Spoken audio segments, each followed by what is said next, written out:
Have you ever looked at your cat and wondered what the world looks like from their perspective? Well, that's basically the idea behind Stray.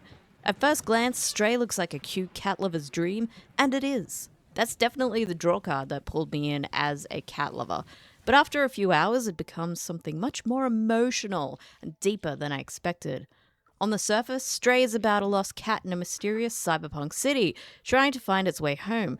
But as you sift through the dark cyberpunk themed city, talking to all of its inhabitants, you find a much deeper story the further you delve. It's part exploration game, part puzzle adventure, and somehow it manages to capture the personality of a real cat much better than almost any animal in a video game I've played. Hello, I'm Zombear. I make gaming videos about what I'm playing and what I'm thinking about various different gaming topics. Feel free to subscribe if you haven't and follow along on the journey. I'm not gonna lie, I'm fresh off the crazy cat lady boat. I actually moved into my partner's place at the end of last year and became a cat mum to two floofy boys. So the pussy love is real for me at the moment. So I guess I can genuinely say that I was enthusiastic to try this one out. It was also one of the first games I booted up on my new Lenovo Legion Go handheld, which I absolutely fucking love, and it ran flawlessly and certainly made me feel really happy about that investment. So today I want to talk about what makes Stray so damn special, what the gameplay is like, and why. If you're a cat lover, this game might hit you right in the feels. So what's this cute cat game all about? You start the game as an unnamed stray cat that quickly gets separated from its family or friends or pack or whatever you call that little gaggle of cats.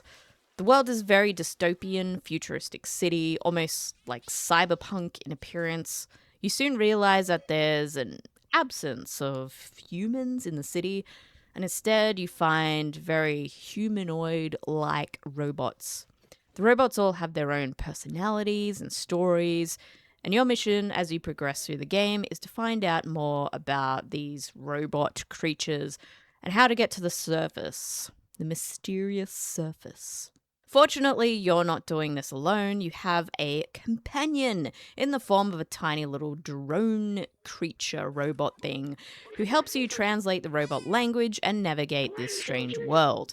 From here, the game slowly unfolds as you explore different districts of the city, meeting characters, solving puzzles, and uncovering pieces of the story. Navigation mainly consists of platforming through narrow alleys, rooftops, apartments, and neon-soaked streets. It's actually really fun to explore all the streets and just find every nook and cranny that you can get into. I really enjoy that aspect of the game. The environments are surprisingly vertical, so you're constantly jumping between ledges, pipes, air conditioners, and signs, using the uniquely typical movements of a cat, including the more classic, "I'ma squeeze into this tiny hole," or "I'ma knock all your shit off my table," and even the "let me scratch up your furniture and walls." Throw in a meow or two or three, or just, keep meowing until you eventually get annoyed looks from your partner and cats. I will add that the movements of the cat are based on actual motion sensors of using actual real cats actually. These small details don't affect the gameplay much, but they add so much personality. But little touches like this make the game so unique, as it's definitely going to get a laugh out of any cat owner. Just the little mannerisms of the cat are just so like owning a cat. All the unique quirks and little funny things that they do. It's really funny. You can tell this game was designed by cat lovers for cat lovers, but with a sci-fi twist. There's a decent amount of puzzles required to progress and further tell the story, but none of them are very challenging. Just enough to get your brain going, but easily progress through the story. And in true cat nature, the game encourages you to explore. Most puzzles require a fair amount of exploration, but nothing that's too arduous, and enough to make you feel like you're learning more about the city and its robot population. Most of the game is largely cutesy and peaceful, however, you will have to come across a few enemies in the form of these head crab-like creatures. Like, seriously, are these head crabs from Half-Life? And there are other robot enemies that are relatively harmless but might hinder your progression a little. Another thing that really stands out about Stray is the atmosphere. The city looks really lived in. It's filled with glowing neon signs, narrow alleys, flickering lights, and stacked apartment buildings that feel almost claustrophobic. But at the same time, there's something weirdly cozy about it. The robots who live here have their own personalities and routines. Some play instruments, some run shops, and others are just trying to figure out the meaning of life now humans are gone. The game doesn't rely heavily on long cutscenes or dialogue. Instead, it tells most of the story through the environment. Posters on the walls, abandoned apartments, strange machines hidden in dark corners. As you explore, you slowly piece together what happened to this world, and that quiet storytelling makes the city feel alive. The music also deserves a mention. Sometimes it's calm and relaxing while you explore the city, other times it shifts into something more tense when danger appears, but overall, the tone of the game is very reflective. The biggest criticism people have of Stray is that it's relatively short. Most players will finish it in around 5 to 6 hours. The gameplay also feels fairly simple. The puzzles aren't very difficult, and the platforming's mostly guided, so you rarely fail jumps. But honestly, I think that's kind of intentional.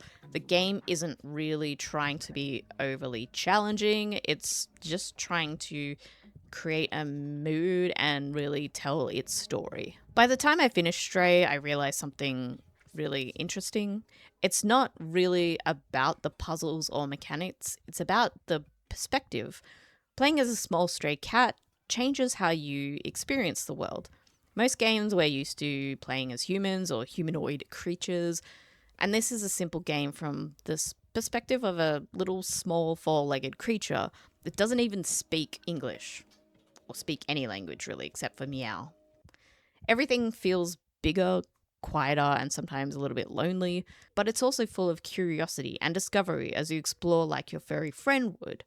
If you enjoy atmospheric games, love exploring unique worlds, or just happen to be a cat person, this game is absolutely worth playing. So tell me, my furry loving friends, what did you think of Stray? Did it surprise you? Are you yet to play it, but now somewhat more curious to do so? Let me know in the comments, and if you enjoyed this review, feel free to like the video and subscribe for more gaming content. I'm writing the script right now, by the way, as my cat Poirot, the great detective, follows my mouse intensely and tries to bash my computer. Ah, cats.